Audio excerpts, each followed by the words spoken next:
కాళేశ్వరం ప్రాజెక్టుపై కాంగ్రెస్ కుట్రలు, కమిషన్ వక్రీకరణలు, వాస్తవాలు అనే అంశంపై మాజీ మంత్రి హరీష్ రావు హైదరాబాద్లోని తెలంగాణ భవన్లో ఎల్ఈడి స్క్రీన్పై ఏర్పాటు చేసిన లైవ్ ప్రజెంటేషన్ ఇచ్చారు.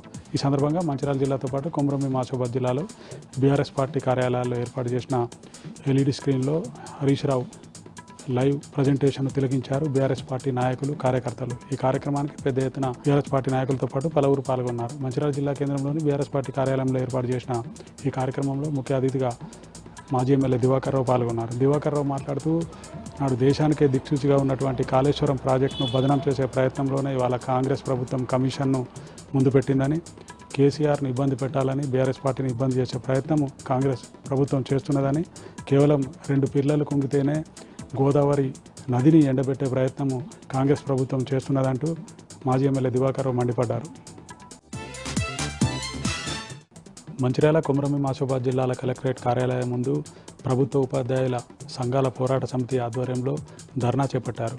రాష్ట్ర ప్రభుత్వం పెండింగ్లో ఉన్నటువంటి పీఆర్సీలను, డిఏలను వెంటనే ప్రకటించాలని, జియో నెంబర్ 25ను సవరించి ప్రతి 40 మంది విద్యార్థులకు ఒక ప్రభుత్వ ఉపాధ్యాయుని నియమించాలని, సిపిఎస్ విధానాన్ని రద్దు చేయాలంటూ ప్రభుత్వ ఉపాధ్యాయులు డిమాండ్ చేశారు.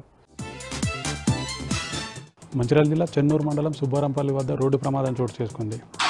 చెన్నూరు పట్టణంలోని ఆర్సీసీ హై స్కూల్కు చెందిన ఆటో బోల్తాపడిన ఘటనలో 9 మంది విద్యార్థులకు గాయాలయ్యాయి. వారిని హుటాహుటిన చెన్నూరు ప్రభుత్వ ఆసుపత్రికి తరలించారు. ప్రమాదానికి కారణం డ్రైవర్ నిర్లక్ష్యం, అతివేగమే కారణమని తెలుస్తున్నది.